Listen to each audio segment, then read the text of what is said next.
आदरणीय अध्यक्ष महोदया, माननीय कुलपति प्रोफेसर नंदिनी साहू मैडम, हमारे विशिष्ट वक्तागण डॉक्टर सुतनुका घोष रॉय मैडम एवं डॉक्टर शिवदत्त वावलकर सर, उपस्थित सभी विद्वज्जन, प्राध्यापकगण एवं प्रिय प्रतिभागियों, आप सभी का हिंदी विश्वविद्यालय पश्चिम बंगाल द्वारा आयोजित तुलनात्मक विश्व साहित्य विषयक इस महत्वपूर्ण वेबिनार में हार्दिक अभिनंदन एवं स्वागत है। आज का ये वेबिनार तुलनात्मक विश्व साहित्य के विविध आयामों को समझने का एक महत्वपूर्ण अवसर प्रदान करेगा। इस अवसर पर हमारे दोनों विशिष्ट वक्ता अपने व्याख्यानों के माध्यम से विषय को दो भिन्न किंतु परस्पर संबद्ध दृष्टिकोणों से उद्घाटित करेंगे।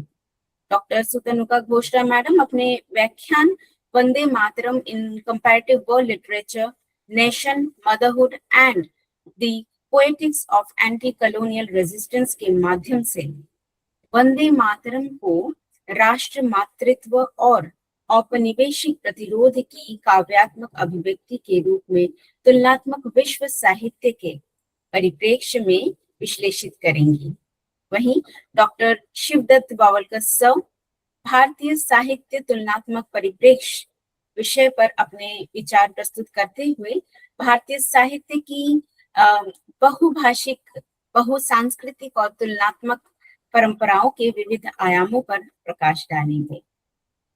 अब मुझे अत्यंत हर्ष एवं गौरव के साथ हमारी अध्यक्ष महोदया माननीय कुलपति प्रोफेसर नंदिनी साहू मैडम का संक्षिप्त परिचय प्रस्तुत करते हुए स्वागत करने का सुअवसर प्राप्त हुआ है। प्रोफेसर नंदिनी साहू मैडम एक प्रतिष्ठित शिक्षाविद, सुप्रसिद्ध कवयित्री, सृजनात्मक लेखिका, आलोचक, लोक साहित्य की विदुषी तथा भारतीय अंग्रेजी साहित्य की एक विशिष्ट एवं सशक्त हस्ताक्षर है। आप नई दिल्ली स्थित इग्नू के विदेशी भाषा संकाय की पूर्व निदेशिका रह चुकी हैं। आपके नाम पर लगभग 23 मौलिक एवं संपादित कृतियां प्रकाशित हैं। आपने स्नातक एवं स्नातकोत्तर दोनों स्तरों पर स्वर्ण पदक प्राप्त किया है तथा अंग्रेजी अध्ययन में उत्कृष्ट योगदान के लिए भारत के माननीय उपराष्ट्रपति द्वारा स्वर्ण पदक से सम्मानित की जा चुकी हैं। आपको अनेक राष्ट्रीय एवं अंतर्राष्ट्रीय सम्मान प्राप्त हुए हैं, जिनमें Michael Madhusudan academy award, life time achievement पुरस्कार, टैगोर सम्मान और ऑनररी फेलोशिप तथा ambassador of eternity award international academy of ethics India विशेष रूप से उल्लेखनीय है। नव साहित्य अध्ययन, आलोचनात्मक सिद्धांत, लोक साहित्य एवं संस्कृति अध्ययन, भारतीय ज्ञान परंपरा तथा तुलनात्मक विश्व साहित्य आपके प्रमुख शोध एवं अध्ययन के क्षेत्र हैं। मैं ये सूचित करना चाहूंगी कि किसी अत्यावश्यक प्रशासनिक दायित्व के कारण माननीय कुलपति महोदया आज हमारे बीच प्रत्यक्ष रूप से इस आभासी मंच पर उपस्थित नहीं हैं, तथापि उन्होंने इस वेबिनार के लिए अपना एक प्रेरणादायी उद्घाटन संदेश वीडियो के माध्यम से प्रेषित किया है। मैं तकनीकी टीम से विनम्र अनुरोध करती हूँ कि कृपया माननीय कुलपति प्रोफेसर नंदिनी साहू मैडम का वीडियो संदेश प्रसारित करें। नमस्कार। I welcome Dr. Shutanuka Ghosh and Dr. Shivdat to the Hindi University Special Lecture Series on Comparative World Literatures. For the record of the two speakers today, I would give a couple of informations. We introduced this lecture series last year in 2025, and more than 100 speakers, eminent scholars across the disciplines, departments, countries and continents have engaged with us vis-a-vis comparative world literatures. They have shared their important research, their original research with us, and we are going to use those lectures as a part of our MA in Comparative World Literatures, also MA in Indian Knowledge Systems, MA in Hindu Studies, MA in English, and Diploma in Translation Studies in various capacities and various methodologies. The lectures are going to be used by Hindi University in very near future.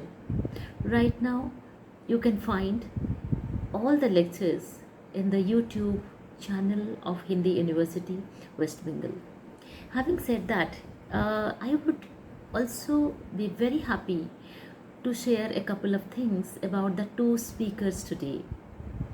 Dr. Shibdat, who was my student at Indira Gandhi National Open University. I was a professor of English and he was a research scholar, then junior research fellow, then senior research fellow in the School of Humanities in the same department where I worked. And I always knew that Dr. Shibdat is a very, very promising student. In due course of time, he came up with his poetry collections, his multiple research publications, and every time, even if he was not a scholar of English department, but he made it a point to come to my office and share his research with me. And I was quite impressed and I was very happy to look at the hard work, the commitment, and the points of view of a young scholar. And I always told his supervisor that Dr. Shibdat is going to go places, and this is what happened. Today, he is one among the most important, researchers and scholars and teachers in the Hindi discipline and also in the comparative literature disciplines in various capacities, and I am extremely proud of Dr. Shibdat. And today I have seen the synopsis that he has shared with the coordinator, Dr. Paromita, who is seamlessly running this lecture series from Hindi University. And Dr. Shibdat is going to speak about Bharatiya Sahitya Tulanatmak Paripreksha. This is the core area of this lecture series indeed.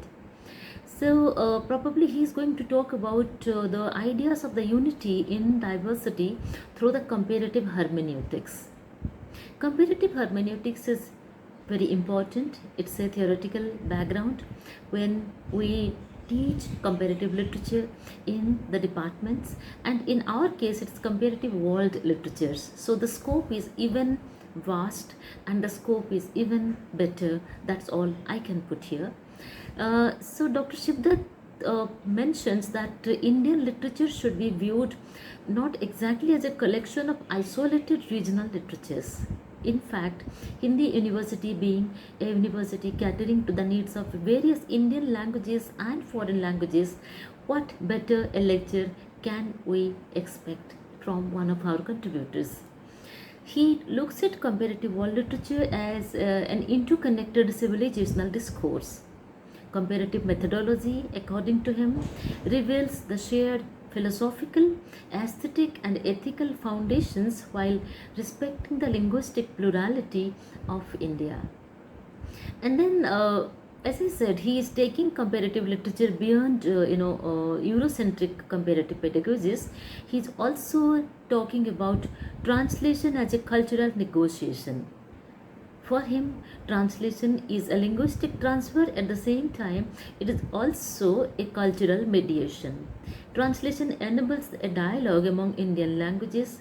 At Hindi University, Dr. Shibdat, you would be glad to know that we have created that kind of a dialogue, a critical dialogue, through various lectures, classroom teaching, seminars, conferences, and symposium. We are looking after this kind of a healthy cultural exchange and a cultural dialogue among the Indian languages and foreign languages. And the idea of India as a multilingual literary civilization is something that would be predominant in the lecture of Dr. Shibdat. I welcome you once again to Hindi University to be a part of this very important lecture series, and thank you very much for accepting our invitation to contribute your research to Hindi University through your lecture today. Now coming to Dr. Sutanuka Ghosh Roy, uh, it's my pride and privilege to talk about this kind of a scholar who has been constantly, and seamlessly engaged with varieties of research areas and, of course, creative writing. I got to know Dr. Sutanuka Ghosh Ray, I think, more than a decade ago through some common friends, and then I noticed that the kind of research that she has been doing, speaks to the kind of research that I have been doing. I had been doing at IGNO, and now I am doing that at Hindi University West Bengal. Dr. Sutanuka contributed several chapters, units, and research papers to various academic programs that I designed for Indira Gandhi National Open University, like American literature, American poetry, American drama, then children's literature, then Indian folk literature, and then Indian writing in English, then Indian knowledge systems, folk literature. So many courses that I designed for my university IGNO last 2 decades or more. Dr. Sutanuka Ghosh Rai has been deeply engaged with me. She has contributed and submitted the chapters always on time, seamlessly editing those and using very important material as the reading material and the background for our students. And she has never ever disappointed me. Rather, she has always made me proud. And coming to West Bengal last year as the Vice Chancellor of Hindi University, I noticed the same kind of enthusiasm in Dr. Sutanuka Ghosh Roy in critical research and creative writing, and she has also been contributing to Hindi University West Bengal in various capacities. Today, she is going to talk about Vande Mataram in comparative world literatures, nation, motherhood, and the poetics of anti colonial resistance. This is a very important topic. Vande Mataram and the research thereof is coming up in a big way in the country, and this topic that Dr. Sutanuka Ghosh Roy has taken is very timely and very contemporary. So one of the topics that she will take today is the feminization of the nation, and she would give references from Vande Mataram. This constructs the nation as a mother, inviting critical examination through feminist and post-colonial lenses. This is one of the objectives of her research today, and I'm glad that she has taken this topic. While the maternal metaphor mobilized anti colonial nationalism, it also raises questions about gendered representations of the nation and women's agency. This is a very critical question. Even I keep thinking about it, about the women's agency vis-a-vis Vande Mataram, and Dr. Sutanuka is going to address that question that is in the minds of all of us. And then she's also going to take one of her topics like comparative anti-colonial poetics, placing Vande Mataram alongside the anti-colonial texts from Ireland, Africa, Latin America, and Asia. She is going to demonstrate how literature transforms political resistance into cultural memory through shared motifs of sacrifice, land, identity, and liberation. I am intrigued by this topic, and I'm going to listen to her very carefully, and I will have multiple questions to ask her because I'm going to take some of those as a part of the syllabus that we are designing for Hindi University. Then also Dr. Sutanuka would speak about nationalism between cultural symbolism and contemporary pluralism. So she will do a comparative reading which distinguishes cultural nationalism from exclusionary nationalism, increasing an inclusive understanding of Vande Mataram as a literary, historical, and civilizational text that continues to generate diverse interpretations in democratic societies. So this kind of an important subject that Dr. Sutanuka has taken today, it's going to enrich the lecture series. I congratulate Dr. Sutanuka for having selected this topic to and to make it a part of our Hindi University Comparative World Literatures lecture series. Once again, I welcome Dr. Sutanuka Ghosh Roy and Dr. Shibdat, two good scholars, serious scholars, professors in various universities that Dr. Paramita is going to introduce, and of course two people who are very close to my heart. Thank you and namaskar.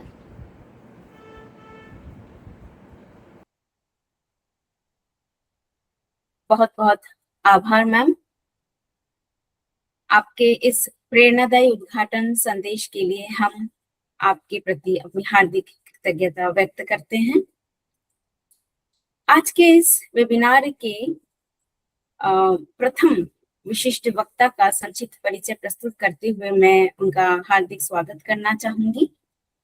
Doctor शुतनुका Ghosh राय वर्तमान में Tarkeshwar degree college Burdwan विश्वविद्यालय के अंग्रेजी विभाग में associate professor के रूप में कार्यरत हैं। अध्यापन एवं शोध के क्षेत्र में आपका उल्लेखनीय योगदान रहा है। आपने राष्ट्रीय एवं अंतर्राष्ट्रीय स्तर के अनेक संगोष्ठियों में शोध पत्र प्रस्तुत किए हैं तथा टेक्स्ट कावन, FIAR, Muse India, Setu, the Times of India, the Statesman एवं द फाइनेंशियल एक्सप्रेस सहित अनेक प्रतिष्ठित पत्र पत्रिकाओं में आपके शोध लेख, समीक्षाएं तथा रचनाएं प्रकाशित हुई हैं। आपकी प्रमुख पुस्तकों में critical inquiry, text, context and perspectives, commentaries elucidating poetry, Ras Sundari's Dasi's Amar Jivan, a comprehensive study तथा शरण कुमार लिम्बाले के उपन्यास अस्पृश्य का बांग्ला अनुवाद विशेष रूप से उल्लेखनीय है। आपकी कहानी बकुल को राष्ट्रीय लघु कथा प्रतियोगिता में द्वितीय पुरस्कार प्राप्त हुआ है तथा ओपेरा आपका प्रथम कविता संग्रह है। आप एक सफल कवयित्री, अनुवादक, समीक्षक, संपादक एवं आलोचक के रूप में भी अपनी विशिष्ट पहचान रखती हैं। आदरणीय डॉक्टर सुतनुका घोष राय मैडम, आपका इस वेबिनार में हार्दिक स्वागत है। मैं आपसे विनम्र निवेदन करती हूँ कि कृपया अपना व्याख्यान प्रस्तुत करें। मैडम, स्वागत है।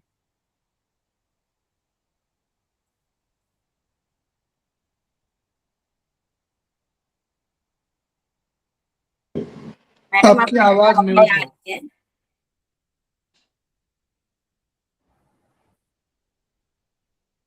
Hello. ठीक है। Good morning. Thank you, Paramita, for the kind introduction. Respected Vice Chancellor, Professor Nandini Shahu, Madam, distinguished scholar, my co-presenter, Dr. Shiv Datta, esteemed colleagues, dear students, ladies and gentlemen.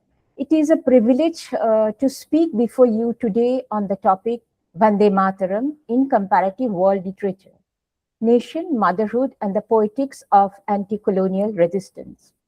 At the outset, I would like to suggest that Vande Mataram deserves to be read not merely as India's national song, nor solely as an important document of Indian nationalism, but as a literary text that participates in a global conversation about nationhood, memory, identity, and resistance. While the song is deeply rooted in the socio-political realities of 19th century colonial India, its symbolic structure and poetic imagination, emotional appeal resonate with nationalist literary traditions across the world.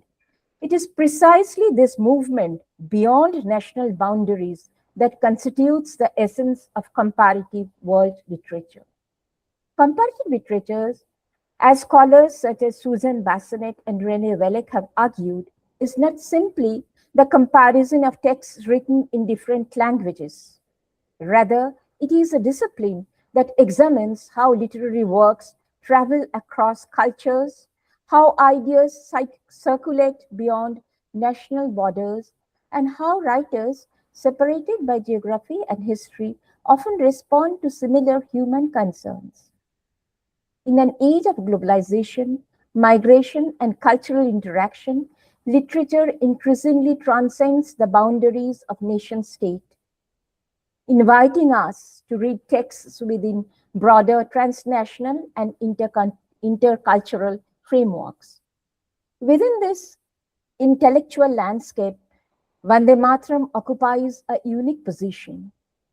It is simultaneously a poem, a song, a political slogan, a cultural symbol, and an enduring literary monument.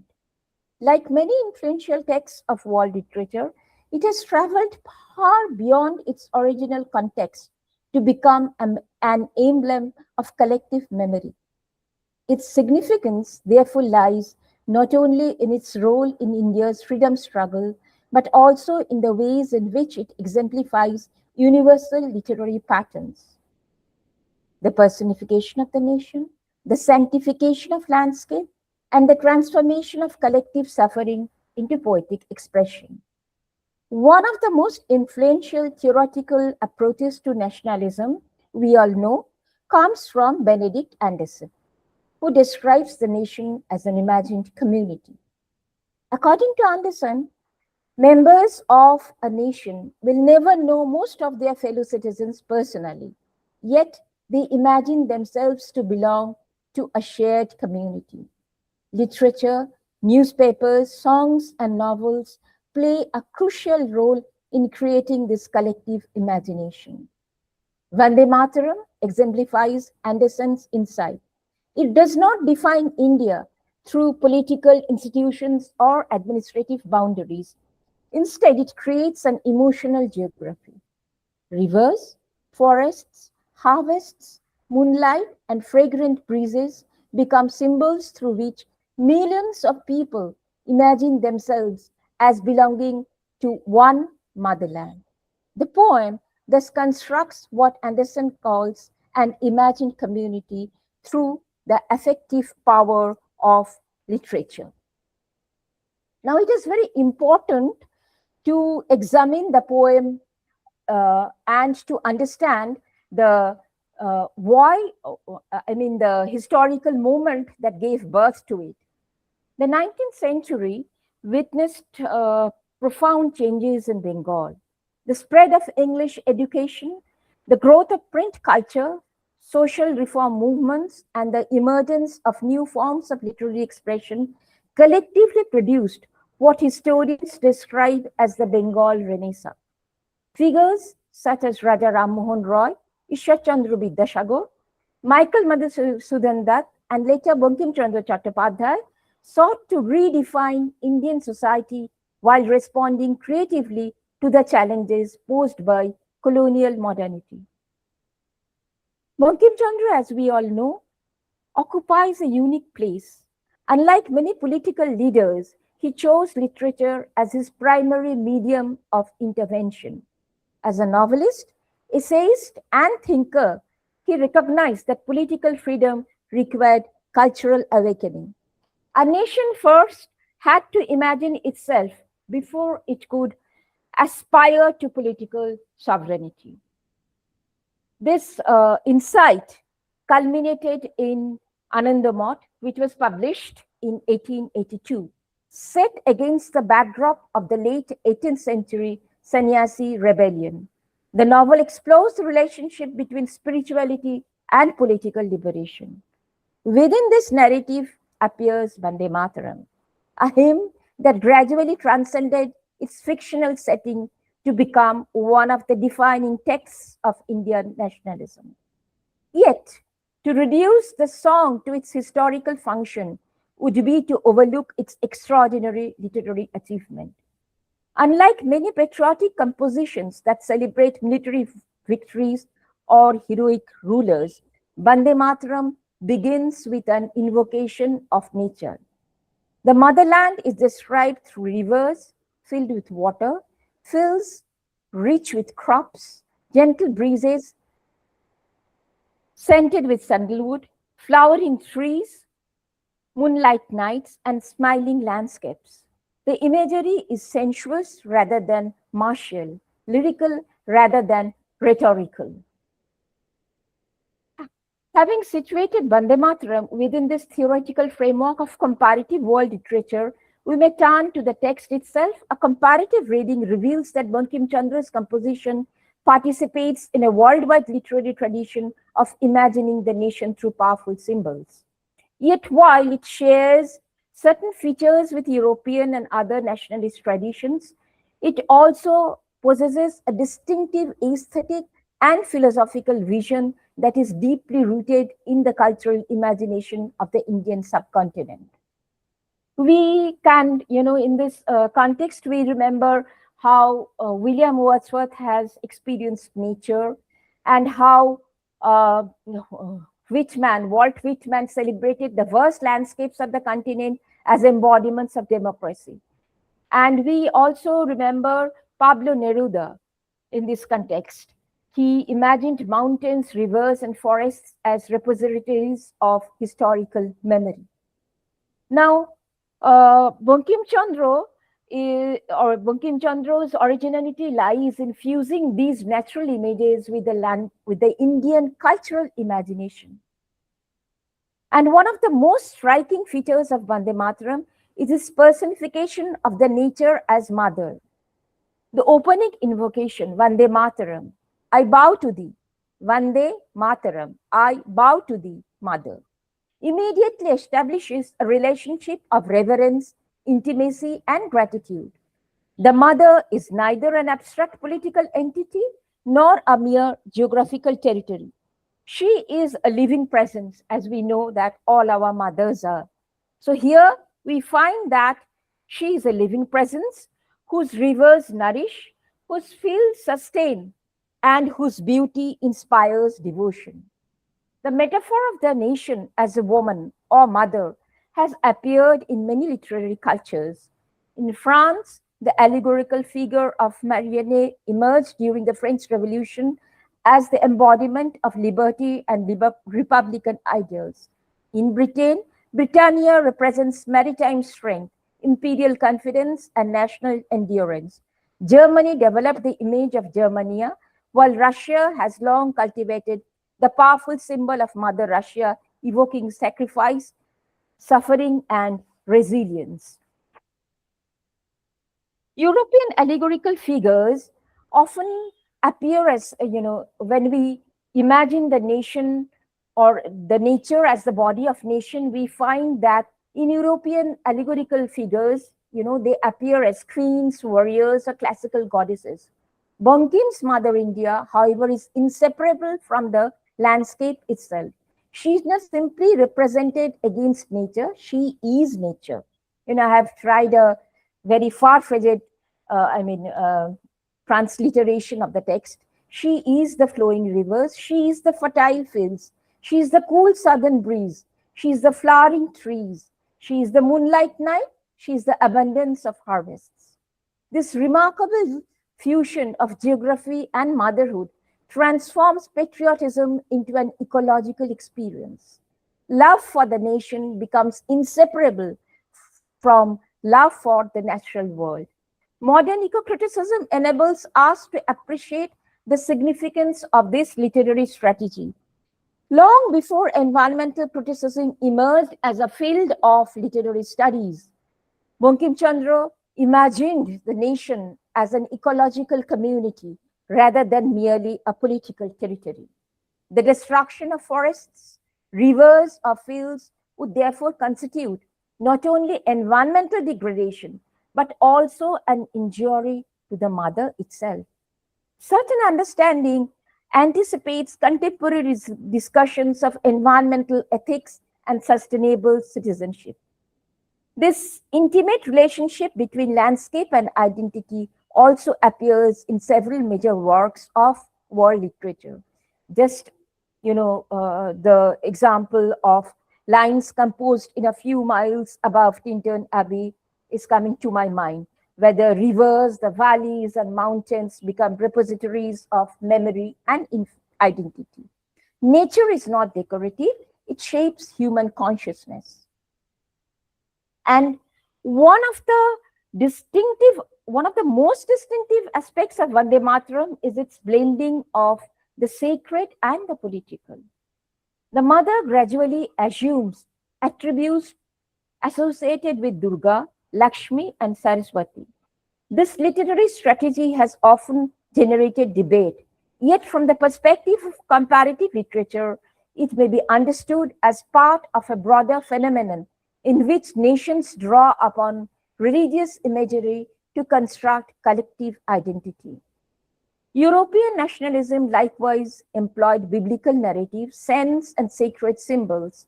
Russian literature frequently identifies the nation with Orthodox spirituality. Irish nationalism drew heavily upon Catholic symbolism. Monkim's invocation of Hindu imagery therefore belongs to a wider literary practice whereby cultural traditions provide symbolic resources for imagining the nation. Nevertheless, Vande Mataram differs in its opening stanzas and it remains firmly anchored in the beauty of the natural world. The movement toward divine imagery occurs gradually, creating a layered symbolic structure rather than a simple theological statement, and that is what makes the text most unique. Another feature that links Vande Mataram with world literature is its transformation from text into public performance. Many influential literary works have crossed the boundary separating literature from political action. During the French Revolution, if we remember, or if we go back into history, we see that La Marseillaise became both a song and a revolutionary manifesto.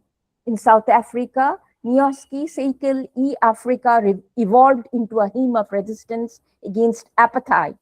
In Ireland, patriotic ballads sustained cultural identity during periods of colonial domination.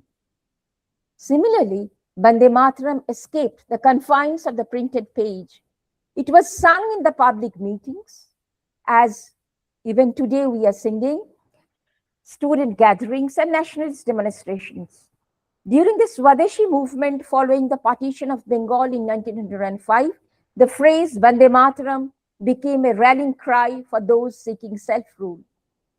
This transformation from literary composition to collective performance illustrates the extraordinary power of literature to shape historical consciousness.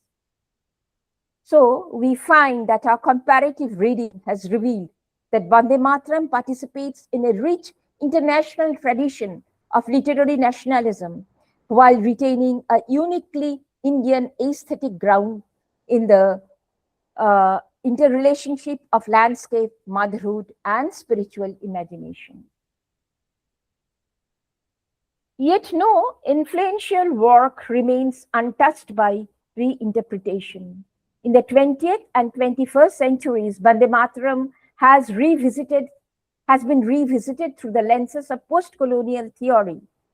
At its core, Vande Mataram is a literary response to colonialism.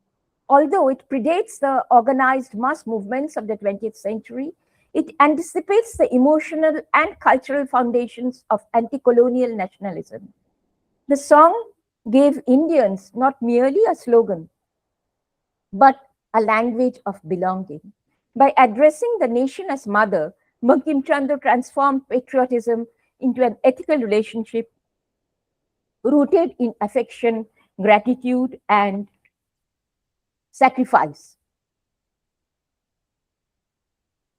Now, no contemporary discussion of Vande Mataram can ignore feminist perspectives.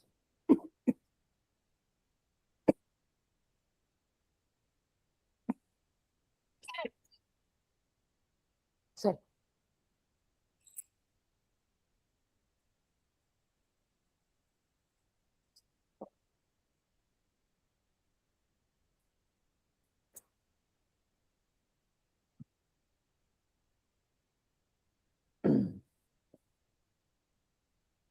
Now, as a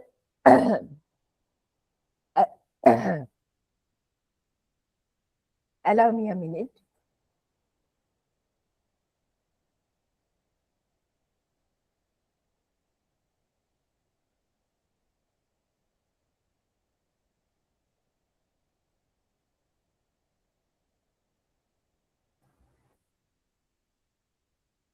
Now, no contemporary discussion of Vande Mataram can ignore feminist perspectives. The representation of the nation as a mother has inspired profound devotion. But it has also invited critical questions. Gayatri Chakraborty Spivak and other feminist scholars encourages us to ask whether symbolic representations of women necessarily translate into greater agency for real women. Nationalist literature often venerates the feminine while simultaneously limiting women's participation in political and social life. This figure of Mother India occupies an exalted symbolic position. She is revered, worshipped, and idealized. Yet actual women in colonial India continued or continues to confront restrictions related to education, property, mobility, and public participation. Now, this paradox is not unique to India, but throughout the world. Now, beyond feminist critique, however, the maternal image possesses remarkable psychological depth. Across cultures, the mother symbolizes nurture, nature, continuity, protection, and unconditional belonging. By addressing the nation as mother, Bankim invokes one of humanity's most universal emotional relationships. And what is important is that this text, Vande Mataram, has traveled far beyond Bengali. It has been translated into numerous Indian languages and into English, French, German, Japanese, and several other languages. Yet each translation encounters an inevitable challenge. And this illustrates a central concern of comparative literature. Translation is never merely linguistic. It is also cultural, historical, and emotional. And what is important, perhaps, is that this particular dimension explains why Vande Mataram continues to inspire readers even today, even in the 21st century. And for students of comparative literature, this particular text, the poem, offers another valuable lesson. No literary work exists in isolation. And before concluding, let us remember the words of Rabindranath Tagore, who believed that patriotism should never become narrower than humanity itself. While Tagore admired the cultural power of Vande Mataram, he also reminded us that love for one's country should ultimately deepen our respect for all peoples and cultures. This insight provides an appropriate ethical framework for comparative world literature, which seeks not uniformity but dialogue, not exclusion but understanding. As scholars, teachers, and students of literature, our responsibility is not merely to preserve such texts, but to reinterpret them with intellectual honesty and historical sensitivity. Comparative reading enables us to appreciate both the aesthetic splendor and the interpretive complexity of Vande Mataram. It encourages us to move beyond rigid barriers of praise and criticism, recognizing instead that great literary works endure precisely because they continue to generate fresh meanings. Allow me, therefore, to conclude with the conviction that Vande Mataram is not simply India's national song. It is one of the foundational texts of modern Indian literary consciousness and a significant contribution to the canon of comparative world literature. Its enduring power lies not in its patriotic appeal, but also in its poetic ability to transform landscape into memory, memory into identity, and identity into an ethical vision of human belonging. Thank you all for your kind attention. Vande Mataram.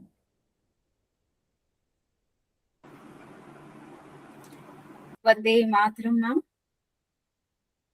आपका ये व्याख्यान अत्यंत ही ज्ञानवर्धक एवं अनोखा रहा है। अब अगले वक्ता की ओर हम लोग बढ़ेंगे। अब मैं आज के वेबिनार के अगले विशिष्ट वक्ता आदरणीय डॉक्टर शिवदत्त पावरकर सर का संक्षिप्त परिचय प्रस्तुत करते हुए उनका हार्दिक स्वागत करना चाहूंगी। डॉक्टर शिवदत्त बावलकर वर्तमान में SNDT arts and commerce college for women में हिंदी विभागाध्यक्ष के रूप में कार्यरत हैं। आप हिंदी में प्रतिष्ठित अध्यापक, शोधकर्ता, अनुवादक, कवि, आलोचक एवं साहित्यकार हैं। भारतीय दलित एवं आदिवासी साहित्य, हिंदी आलोचना तथा अनुवाद अध्ययन के क्षेत्र में आपका योगदान उल्लेखनीय है।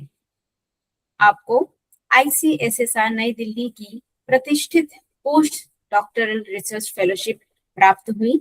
साथ ही डॉक्टर अंबेडकर फाउंडेशन, सामाजिक न्याय एवं अधिकारिता मंत्रालय, भारत सरकार द्वारा भारतीय उच्चायोग अमेरिका एवं कोलंबिया विश्वविद्यालय न्यूयॉर्क की अध्ययन यात्रा पर उत्कृष्ट प्रतिवेदन के लिए सम्मानित भी किया गया।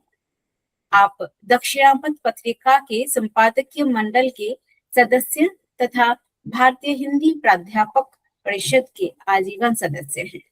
आपकी प्रमुख कृतियों में मराठी से हिंदी में अनुदित पैंथर अभी जिंदा है, यमुना पर्यटन तथा हिंदुस्तानी विधवाओं की स्थिति का निरूपण, संपादित ग्रंथ विमर्श की राजनीति तथा आलोचनात्मक कृति हिंदी उपन्यास और जनजातीय जीवन विशेष रूप से उल्लेखनीय है। साहित्य, शोध और अनुवाद के क्षेत्र में आपका योगदान समकालीन हिंदी जगत में उल्लेखनीय है। सर, आपका इस वेबिनार में हार्दिक स्वागत। मैं आपसे विनम्र अनुरोध करती हूँ कि कृपया अपना व्याख्यान प्रस्तुत करें और हमारा ज्ञानवर्धन करें।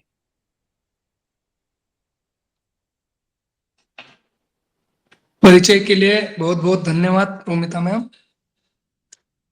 हिंदी विश्वविद्यालय कोलकाता के सम्माननीय vice chancellor professor Nandini Sahu madam, Hindi विभाग और विश्वविद्यालय के अन्य अध्यापक साथी तथा आज के इस सत्र में हमारे साथ सुतनुका घोष मैडम, जिन्होंने अभी वंदे मातरम के परिप्रेक्ष्य में अत्यंत समृद्ध करने वाला व्याख्यान दिया।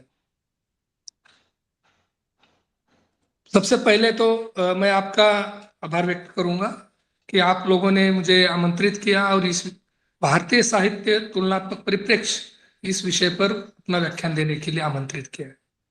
विशेष रूप से मेरे मार्गदर्शक और मेरे गुरु रहे हैं प्रोफेसर नंदिनी साहू मैडम, जिनके प्रति मैं आभार व्यक्त करता हूं। आज मैं जो चर्चा करने वाला हूं वह भारतीय साहित्य, उसके तुलनात्मक परिप्रेक्ष्य के आलोक में बातचीत करूंगा। विशेष रूप से मैं 3 बिंदुओं को ध्यान में रखकर मेरे विचारों को प्रस्तुत करने वाला हूं। पहले तो भारतीय साहित्य की अवधारणा, इसका स्वरूप क्या है और उसकी व्याप्ति किस तरह से है, इस पर बात होगी। दूसरा बिंदु जो है कि भारतीय साहित्य की निर्मिति के लिए भारतीय भाषाओं के साहित्य का किस तरह से अवदान रहा है, उसकी चर्चा होगी। विशेषकर भारतीय भाषाओं में लिखे गए भारतीय साहित्य, भारतीय दलित साहित्य, भारतीय स्त्रीवादी साहित्य और भारतीय आदिवासी साहित्य का जो अंतरानुशासनात्मक संबंध रहा है और उनके तुलनात्मक अध्ययन की क्या प्रवृत्ति आ रही है, उस पर चर्चा करूंगा। और अंत में थोड़ी चर्चा भारतीय साहित्य का वैश्विक साहित्य के साथ किस तरह से तुलनात्मक परिप्रेक्ष्य निर्धारित होता है और हमारे भारतीय साहित्य की जो अग्रगामिता वर्तमान समय में हमारे सामने आती है, उसको लेकर बातचीत करूंगा।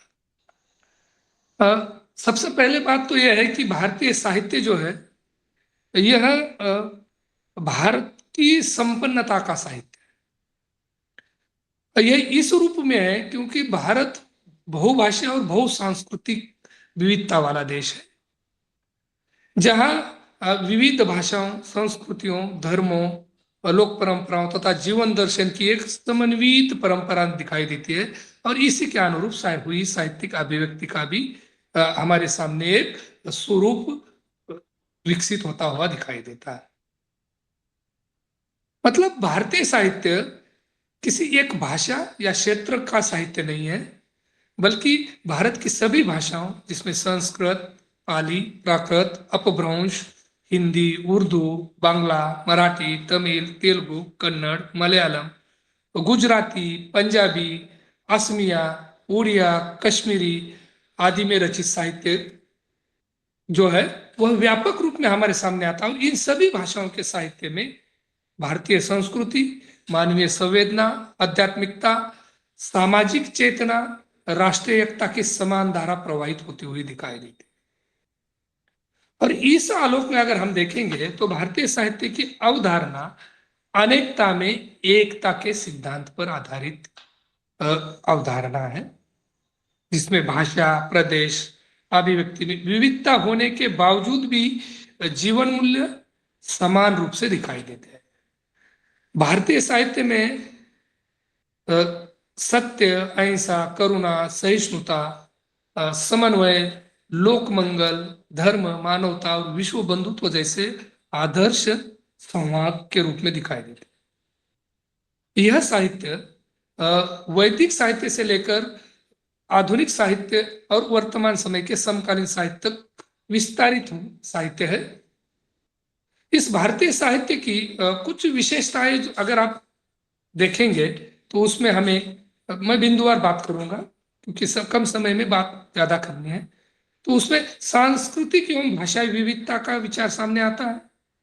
दूसरा, आध्यात्मिक एवं दार्शनिक दृष्टि सामने आती है। तीसरी बात, मानवतावाद और लोक कल्याण की भावना सभी में समान रूप से दिखाई देती है। सभी भाषाओं के साहित्य में समन्वय एवं सहिष्णुता दिखाई देती है। सामाजिक यथार्थ और परिवर्तन की चेतना लगभग सभी भारतीय भाषाओं में प्रवाहित हुई है। और यह भारतीय साहित्य परंपरा और आधुनिकता का संतुलन निर्धारित करता है। अब इस संतुलन के आलोक में अगर हम देखते हैं तो भारतीय साहित्य जो है वह हमारे लिए भारतीय भाषाओं के विभिन्नता और वैशिष्ट्यता का एक स्वरूप निर्धारित करता है। और जाहिर सी बात है कि इस भारतीय साहित्य का मूलाधार जो है वह हमारी भारतीयता है, राष्ट्रीयता है। और उस राष्ट्रीयता और भारतीयता में ही जो समानता दिखाई देती है वह भारतीय साहित्य की प्रवृत्तियों में आती है। हिंदी के विद्वान डॉक्टर नगेंद्र ने भारतीय साहित्य की प्रवृत्तियों पर चर्चा की है। और वो अपनी चर्चाओं में प्राय ये कहते हैं कि भारतीय साहित्य जो है वह आधुनिक भारतीय भाषाओं में आने तक की जो एक परंपरा रही है उसमें सबसे पहले नाथ साहित्य आता है। यानी नाथ साहित्य जो है वह भारतीय साहित्य की प्रारंभिक परंपरा है। इस नाथ साहित्य में नाथपंथी रचनाकारों का योगदान है, जिसमें जिनके आदि गुरु शिव माने जाते हैं। इस नाथ संप्रदाय का संगठन जो है वह गोरखनाथ ने किया। फिर यह जो नाथ संप्रदाय है वह एक संप्रदाय के रूप में जैसे जैसे विकसित हुआ तो वह सशक्त धारा के रूप में मराठी और बांग्ला में विकसित होकर बाद में वह अखिल भारतीय लेखन की परंपरा आने आई। जिस तरह मराठी और बांग्ला में नाथ साहित्य की प्रबल धारा रही है, उसी तरह पंजाब और राजस्थान में श्रीनाथ पंथी साधुओं का गायन भी दिखाई देता है। कर्नाटक में अगर आप देखेंगे तो कर्नाटक के बसव के नेतृत्व में जो वीर शैव आंदोलन चला, जिसने वचन साहित्य निर्मित किया, वह भी इसी परंपरा में आता। ठीक इसी तरह तमिल में शैव कवियों की अथवा नायनारों की जो समृद्ध परंपरा है वह भी नाथ साहित्य की परंपरा में। इसलिए यह प्राय यह कहा जाता है कि भारतीय साहित्य की जो प्रारंभिक परंपरा है वह नाथ साहित्य है। नाथ साहित्य अगर प्रारंभिक परंपरा है तो उसकी दूसरी प्रवृत्ति जो है वह चारण काव्य के रूप में हमारे सामने विकसित होती है। भारतीय साहित्य में चारण काव्य जो है, अर्थात जिसे हम राज प्रशस्तियां और उसके आधार पर विकसित हुआ साहित्य जो है वो कहते हैं, यह साहित्य सभी भारतीय भाषाओं में दिखाई देता है। यह अत्यंत पुरानी संस्कृत में विकसित हुई प्रवृत्ति है और इसने बाद में फिर तमिल में भी इसका विकास होता हुआ दिखाई देता है। लगभग हम ईसा पूर्व 5वीं शताब्दी से लेकर 2री शताब्दी ईसा पूर्व तक का जो साहित्य है उसमें विशेष रूप से शिलप्पदिकारम जो चारण काव्य है वह इस चारण काव्य में आता है। ठीक इसी तरह मराठी का पवाड़ा साहित्य और हिंदी गुजराती का रासो साहित्य भी चारण काव्य के अंतर्गत आता है। मराठी में वीरता के आख्यान के लिए जो पवाड़ा रचा गया वह अत्यंत समृद्ध है, जिसने जन चेतना का विस्तार किया। हिंदी में जो पृथ्वीराज रासो है, बिसलदेव रासो है, परमाल रासो है, ये जो रासो ग्रंथ है वह भी चारण काव्य की कोटि में आते हैं। और इसी आधार पर हिंदी के आदिकाल को अगर हम देखते हैं तो वह जॉर्ज क्रिएशन और रामकुमार वर्मा ने इसे आदिकाल को आदिकाल न कहते हुए चारण युग भी कहा। यानी ये दूसरी प्रवृत्ति भारतीय साहित्य की दिखाई देती है। भारतीय साहित्य की जो तीसरी प्रवृत्ति है वह संत काव्य धारा में विकसित हुई दिखाई देती है। विशेषकर दक्षिण में जो तमिल के संत है उनकी जो बानियां है वह संत काव्य की धारा बनी। हम ये कहते भी है कि भक्ति द्रविड़ उपजो लायो, रामानंद प्रकट किया कबीर ने सप्तद्वीप नौखंड। लेकिन इससे पहले भी आलवार संतों ने जो भक्ति का एक प्रवाह विकसित किया वह समग्र भारतीयता को व्याख्यायित करता है। अगर हम देखेंगे तो तेलुगु के वेमन जो कवि है उनको कबीर भी कहा जाता है। जिस तरह हिंदी में कबीर है उसी तरह तेलुगु में वेमन भी है। कन्नड़ के संत कवियों में संत काव्य धारा हमेशा समादृत रही है। मराठी की संत परंपरा में महानुभाव और वारकरी पंथों का जो रूप मिलता है वह भी संत काव्य धारा का स्वरूप है, जिसमें नामदेव और चौका मेला अत्यंत चर्चित संत है। नामदेव के पद गुरु ग्रंथ साहिब में भी मिलते हैं। गुजराती के संत कवियों में अगर हम देखते हैं तो अक्खो, सहजानंद, प्रीतमदास आदि प्रमुखता से उभर कर सामने आते हैं, जिन्होंने संत काव्य धारा का एक अखिल भारतीय स्वरूप निर्धारित किया। ठीक इसी तरह बंगाल का बाउल पंथ संत काव्य धारा का ही विस्तार है। पंजाबी में संत काव्य गुरु नानक देव के द्वारा अत्यंत समृद्ध हुआ। ठीक इसी तरह हिंदी में कबीर, दादू, रैदास, पलटूदास की जो रचनाएं हैं वे विशेष रूप से चर्चित रहे। यह संत काव्य जो है यह तीसरी प्रवृत्ति अगर मानते हैं तो चौथी प्रवृत्ति प्रेमाख्यान काव्य का भी हमारे सामने विशेष रूप से उल्लेख किया जाता है। सभी भारतीय भाषाओं में प्रेमाख्यान काव्य की संपन्नता दिखाई देती है, जिसे बाद में सूफी काव्य धारा ने अत्यंत विकसित और प्रबल बनाया। इसी भारतीय साहित्य की पांचवी प्रवृत्ति वैष्णव काव्य के रूप में सामने आती है। भागवत धर्म से निकला हुआ जो वैष्णव काव्य है वह मणिपुरी में भी मिलता है और मलयालम में भी मिलता है, गुजराती में भी मिलता है और मराठी में भी मिलता है। वैष्णव काव्य के नायक राम और कृष्ण भारत के सांस्कृतिक जीवन के नायक कहलाते हैं और इन्हीं नायकों को आधार बनाकर बाद में निर्गुण और सगुण धारा के रूप में विकसित हुआ जो राम भक्ति और कृष्ण भक्ति काव्य है वह दिखाई देता है। और निर्गुण में कबीर का साहित्य दिखाई देता है तो सगुण में सूरदास का साहित्य दिखाई देता है। विशेषकर सबसे पुराने वैष्णव कवियों के रूप में तमिल के आलवार भक्तों का उल्लेख किया जाता है। इन आलवारों ने जो रचनाएं की, जो पद गाए, वे भारतीय साहित्य का प्रमुख आधार बने। ब्रज भाषा, बंगला, गुजराती और उड़िया भाषाओं में भी कृष्ण काव्य धारा प्रमुख रूप से विकसित होती हुई दिखाई देती है। मध्यकाल से लेकर यह परंपरा भारतीय भाषाओं में इस तरह से विद्यमान रही है कि इसे देखते हुए भारतीय साहित्य का जो स्वरूप निर्धारित होता है वह विशेषकर भक्ति आंदोलन के दौरान विकसित होता है। भारतीय साहित्य के लिए आधुनिकता बोध जो है वह स्वतंत्र चेतना से जुड़कर आया।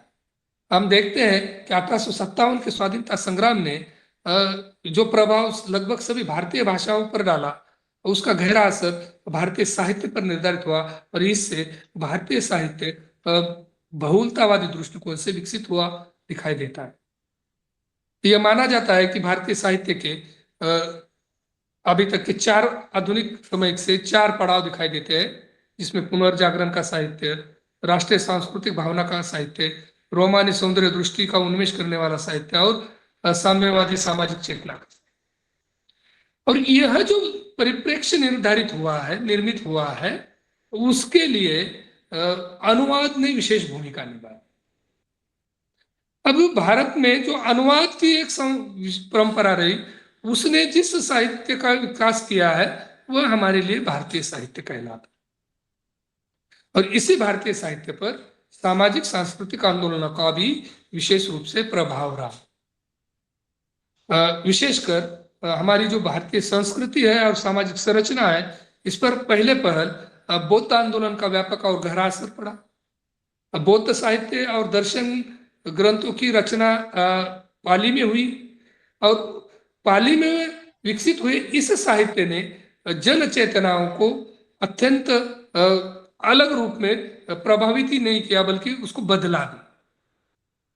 अगर देखा जाए तो पहले जो पाली में विकसित हुआ जो साहित्य है, उसमें पहले पहल संस्कृत का निषेध था, संस्कृत के लिए मनाही थी। लेकिन बाद में जैसे ही संस्कृत में अनुवाद होने लगे तो संस्कृत में बुद्ध चरित्र और वज्रसूची जैसे प्रसिद्ध ग्रंथों की रचना की गई, जो भारतीय साहित्य की अमूल्य धरोहर है। मैंने पहले ही कहा कि भारतीय साहित्य के निर्माण में भक्ति आंदोलन की भी विशेष भूमिका रही। बौद्ध साहित्य आंदोलन के बाद भक्ति आंदोलन का विशेष योगदान भारतीय साहित्य की निर्मित में रहा, जिसमें मध्ययुगीन संत कवियों की जो चेतना रही है वह अखिल भारतीय स्तर पर रही। इसलिए आप नामदेव मराठी के होने के बावजूद भी हिंदी में उनकी रचनाएं दिखाई दी। कबीर विभिन्न प्रांतों में स्वीकृत संत कवि है। कबीर ने तो आखिंदेकी की बात करते हुए कागज की लेखी यानी शास्त्रों की पोथियों के प्रभुत्व को चुनौती दी थी, और इससे जनमानस के चित्त एवं प्रवृत्ति में बदलाव हुआ। ये जो जनमानस जो है वह भारतीय समाज का ही जनमानस है, जिसने भारतीयता की नई अवधारणा हमारे सामने प्रस्तुत की। ठीक इसी तरह हिंदी के सबसे चर्चित कवि तुलसीदास ने कीर्ति भनिति बुद्धि भाल सोई सुरसुरी सम सब कर हित होई कहते हुए भारतीय साहित्य को एक नई आंदोलन धर्मी परिभाषा में गढ़ने की कोशिश की। इसीलिए तुलसीदास का साहित्य भी भारतीयता के दायरे में आता। सूफी प्रेम आख्यानों को आधार बनाते हुए जो साहित्य रचा गया है वह हिंदू और मुसलमानों के सामंजस्य तथा सौहार्द को हमारे सामने प्रस्तुत करता है। और इस साहित्य ने भी प्रेम को केंद्र में रखकर भारतीयता की अवधारणा को एक नया स्वरूप प्रदान किया। अब जैसे हमारा स्वाधीनता आंदोलन शुरू हुआ, उस स्वाधीनता आंदोलन में तो पूरे साहित्य की भंगिमा ही बदल दी। इसलिए यह हम कहना अनुचित नहीं होगा कि भक्ति आंदोलन ने जिस भारतीय साहित्य का स्वरूप निर्मित किया था, उससे स्वतंत्रता आंदोलन ने विशिष्ट तेवर प्रदान किए और बाद में इसका विस्तार समकालीन विमर्शों में दिखाई देता है, जिसकी चर्चा मैं आगे करूंगा। कि समकालीन विमर्शों में दलित विमर्श, आदिवासी विमर्श और स्त्री विमर्श है। लेकिन यहां पर मैं एक बात कहना चाहूंगा कि इस समूचे भारतीय साहित्य का अगर केंद्रीय तत्व क्या है तो वह संश्लिष्टता है। संश्लिष्टता भारतीय साहित्य की प्रकृति है और पहचान भी है। इस संश्लिष्टता ने जिस तरह भारतीय साहित्य को एक नई दिशा दी है, वह दिशा निर्धारित करते समय विरुद्धों के सामंजस्य की बात आती है। विरुद्धों के सामंजस्य को लेकर रामस्वरूप चतुर्वेदी ने अपने विचार प्रस्तुत किए हैं और उन्होंने ये कहा है कि भारतीय मानस की जो विशिष्टता विरुद्ध के सामंजस्य की है वह रामायण, महाभारत और के जो काव्य महाकाव्य है, इन महाकाव्यों के द्वारा विकसित किया और उसका अनुवाद जैसे जैसे बाद में हुआ, उसने भारतीय साहित्य को एक दीर्घकालीन परिप्रेक्ष्य प्रदान किया। अतः भारतीय साहित्य जो है वह एक दीर्घकालीन ऐतिहासिक प्रक्रिया के दौरान विकसित हुआ साहित्य है, जिसमें तमाम स्वर, तमाम सांस्कृतिक समुदायों का विचार और भारत की सांस्कृतिक विविधता का विचार दिखाई देता। यानी इतिहास, साहित्य, सांस्कृतिक आंदोलन और अनुवाद ने जो भूमिका निर्धारित की, उससे भारतीय साहित्य का एक नया स्वरूप निर्धारित होता है। और उस स्वरूप को देखते समय हम वर्तमान समय में आते हैं तो हमें यह पता चलता है कि आज का वर्तमान भारतीय साहित्य जो है यह विभिन्न दृष्टिकोणों से विकसित हुआ। विशेषकर भारतीय साहित्य का एक जो परंपरागत विकास है वह समस्त भारतीय भाषा एवं संस्कृति के समन्वित साहित्य के माध्यम से हुआ। फिर समकालीन दौर में भारतीय दलित साहित्य का विकास हुआ, जो दलित समुदाय के जीवन, संघर्ष एवं अस्मिता का साहित्य है।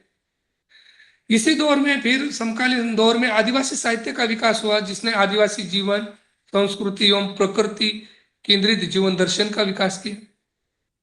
और समकालीन दौर में ही भारतीय स्त्रीवादी साहित्य भी सामने आता है, जिसमें स्त्री जीवन, अनुभव, अधिकार एवं अस्मिता का साहित्य।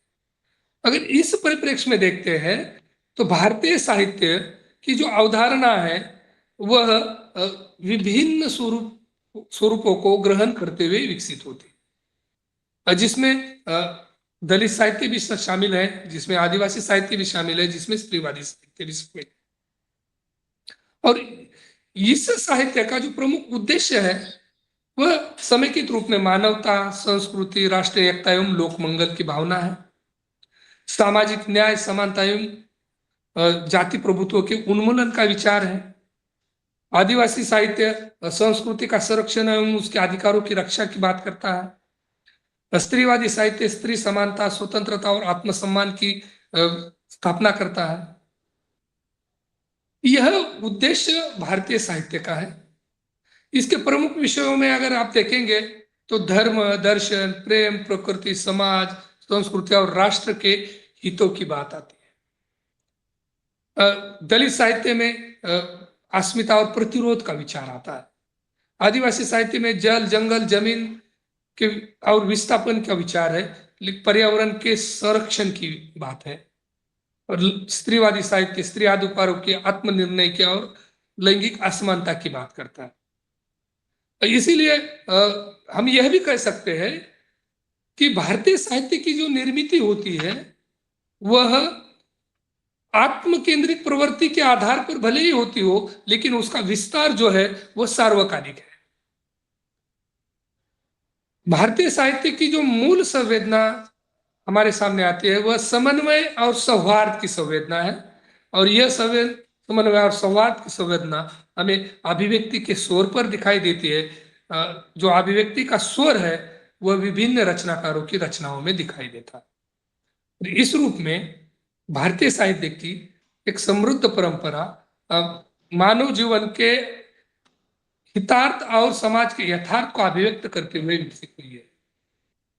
यह जो चारों धाराएं, जैसे भारतीय साहित्य, दलित साहित्य, स्त्रीवादी साहित्य और आदिवासी साहित्य जो है, ये चारों धाराएं मानवीय गरिमा, समानता और न्याय के मूल्यों का समर्थन करते हुए विकसित। फिर चाहे इनमें थोड़ा बहुत अंतर्विरोध दिखाई देता है। भारतीय साहित्य में जैसे लोकतांत्रिक और समावेशी विचार इस रूप में आता है, ठीक उसी तरह इनकी भिन्नताएं भी है। भारतीय साहित्य समग्र भारतीय संस्कृति और मानव जीवन का प्रतिनिधित्व करता है, जबकि दलित, आदिवासी और स्त्रीवादी साहित्य विशिष्ट सामाजिक समूहों के अनुभव को केंद्र में रखकर विकसित होता है, लेकिन है तो वह भारतीय। दलित साहित्य जहां प्रतिरोध और वेदना की बात करता है, संघर्ष की बात करता है, वहां आदिवासी साहित्य प्राकृतिक संसाधनों और सामाजिक संरचना में हुए दोहन की बात है। बावजूद इसके भारतीय साहित्य का स्वर एक व्यापक एवं समन्वयवादी है। और उस सर्वसमावेशक दायरे में अगर हम देखेंगे तो भारतीय साहित्य का जो तुलना साहित्य विकसित होता है, भारतीय साहित्य का जो एक बहुआयामी परिप्रेक्ष्य विकसित होता है, वह विभिन्न रचनाओं के माध्यम से भी हमारे सामने आता है, जिसको हम तुलनात्मक रूप में विभिन्न आधारों पर देख सकते हैं। अब तुलनात्मक परिप्रेक्ष्य में भारतीय साहित्य तुलना करने के लिए किस रूप के आधार बनाता है, तो वह है प्रातिनिधिक रचनाकार, और उनके साहित्य को आधार बनाकर हम तुलना कर सकते हैं। जैसे कालिदास, रविंद्रनाथ ठाकुर, मुंशी प्रेमचंद, ये हिंदी के बड़े रचनाकार है, भारतीय साहित्य के रचनाकार है। इनके साथ ही हम ओम प्रकाश वाल्मीकि, दया पवार, नामदेव ढसाल, ये भारतीय भाषाओं के रचनाकार है, इनकी तुलना कर सकते हैं। आदिवासी साहित्य में हम बंगला की महाश्वेता देवी, तो संताली की निर्मला पुतुल, या फिर हिंदी में लिखने वाले रणेंद्र, इनके साहित्य की तुलना कर सकते हैं। इनके साहित्य के तुलनात्मक आधार विकसित होते हैं। स्त्रीवादी साहित्य में महाश्वेता देवी, महादेवी वर्मा, अमृता प्रीतम, कृष्णा सोबती, मनु भंडारी आदि के साथ साथ मराठी की उर्मिला पवार, फिर नलिनी जमीला, या फिर जुपुक सुभद्रा, सुशीला टाक भोरे, अनिता भारती आदि के साहित्य का हम तुलनात्मक विवेचन कर सकते हैं। अब तुलनात्मक विवेचन करते समय भी हमारे सामने कई सारी समस्याएं आती है, चुनौतियां आती है कि दलित साहित्य का आधार कैसे बनाए, आदिवासी साहित्य का तुलनात्मक आधार कैसे बनाए, स्त्रीवादी साहित्य का तुलनात्मक आधार कैसे बनाए। तो इसमें हम लेखन को केंद्र में रखकर आधार बना सकते हैं। जैसे दलित साहित्य में दलित समाज और जीवन, संघर्ष और प्रतिरोध की चेतना को आधार बनाकर समग्र भारतीय दलित साहित्य का तुलनात्मक विश्लेषण किया जा सकता है। आदिवासी समाज में और प्रकृति को ध्यान में रखते हुए विभिन्न आदिवासी भाषाओं के आलोक में उसको समेकित रूप में इकट्ठा करते हुए उसका विवेचन विश्लेषण किया जा सकता है।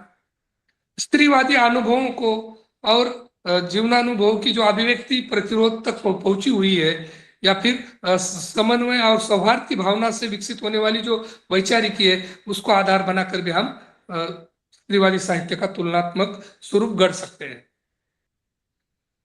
वैचारिक आधारों को केंद्र में रखकर हम तुलनात्मक परिप्रेक्ष्य में इस भारतीय साहित्य का जो विभिन्न धाराओं में विकसित हुआ है उसका विवेचन विश्लेषण कर सकते हैं। भारतीय साहित्य भारतीय दर्शन और मानवतावाद को केंद्र में रखकर हम कर सकते हैं, जिसमें रविंद्रनाथ टैगोर के दर्शन को हम केंद्र में रख सकते हैं, या फिर हिंदी के कबीर के विचारों को केंद्र में रख सकते हैं। ठीक इसी तरह भारतीय दलित साहित्य के दर्शन में अंबेडकर का विचार है, वही विचार हिंदी के दलित साहित्य में, वही विचार तेलुगु, तमिल, उड़िया के दलित साहित्य में। तो अंबेडकर के सामाजिक न्याय के दर्शन को केंद्र में रखकर भी तुलनात्मक परिप्रेक्ष्य निर्धारित होता है।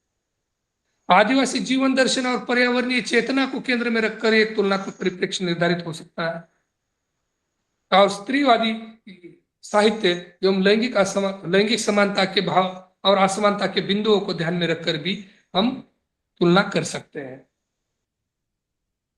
तुलनात्मक परिप्रेक्ष्य को आधार बनाते हुए हम प्रमुख मूल्यों को केंद्र में रख सकते हैं।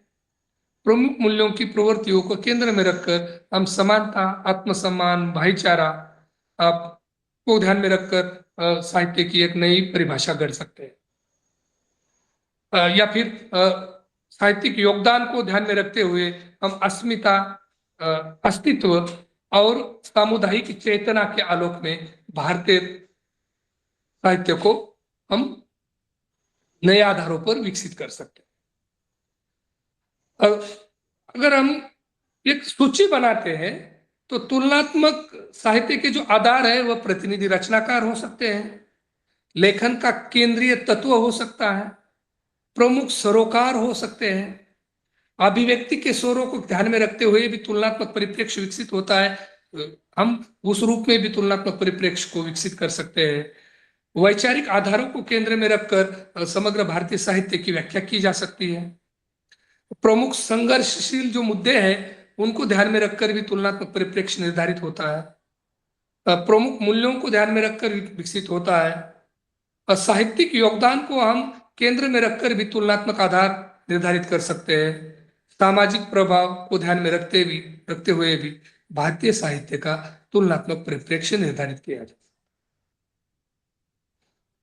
ठीक उसी तरह वैश्विकता को ध्यान में रखते हुए वैश्विक महत्व को हम वैश्विक चेतना के संदर्भ में देखेंगे तो भी तुलनात्मक आधार भारतीय साहित्य का निर्धारित होता है।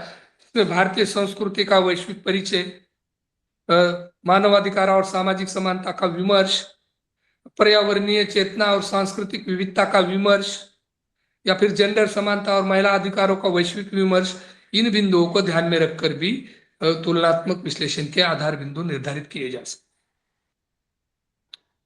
अतः दृष्टिकोण में अगर समानता है, विषय वस्तु में अगर अंतर है, अनुभव की प्रामाणिकता है, अभिव्यक्ति की शैली में भी उसमें एकता दिखाई देती है, सामाजिक परिवर्तन में भी योगदान इस भारतीय साहित्य ने निर्धारित किया है, तो इसका जो समावेशी, बहुलतावादी, लोकतांत्रिक, न्यायोन्मुख और मानवतावादी स्वरूप जो हमारे सामने वर्तमान समय में विभिन्न भाषाओं के साहित्य के माध्यम से विकसित हुआ है, यह हमारे लिए अत्यंत गौरवमयी बात है। तो ऐसे साहित्य को, ऐसे रचनाकारों को भारतीय साहित्य की सबसे बड़ी शक्ति मानकर उसकी वैश्विक पहचान बनाने के लिए हम तुलनात्मक आधार निर्धारित कर सकते हैं। अगर हम इस रूप में तुलनात्मक आधार निर्धारित करेंगे तो भारतीय साहित्य का वैश्विक साहित्य के साथ भी एक तुलनात्मक परिप्रेक्ष्य हमारे सामने विकसित होता हुआ दिखाई देता है। जैसे अगर हम भारतीय कुछ रचनाकारों को ले और वैश्विक रचनाकारों को ले, जिसमें उदाहरण स्वरूप मैं बताना चाहूंगा कि रविंद्रनाथ ठाकुर की रचनाएं गीतांजलि, गोरा, घरे बायरे को अगर हम लेते हैं तो ठीक वैश्विक रचनाकार जो रूस के रचनाकार है लियो टॉल्स्टॉय, उनका युद्ध और शांति, आना कैरेनिना, ईश्वर का राज्य तुम्हारे भीतर है, इन रचनाओं के भीतर तुलना की जा सकती है। और इसके लिए तुलनात्मक विश्लेषण का आधार जो है वह मानवतावाद, नैतिकता, आध्यात्मिकता, वैश्विक बंधुत्व, इन विचारों को हम रख सकते हैं। जहां रविंद्रनाथ ठाकुर विश्व मानवतावाद को स्थापित करते हैं, वही टॉल्स्टॉय का नैतिक दर्शन मानव जीवन की गरिमा को केंद्र में रखकर ही विकसित हुआ है। तो इस दार्शनिक परिप्रेक्ष्य में यह तुलना हो सकती है। हिंदी के चर्चित रचनाकार प्रेमचंद है। प्रेमचंद की गोदान, रंगभूमि, कर्मभूमि, कफन, ये रचनाएं विशेष चर्चित।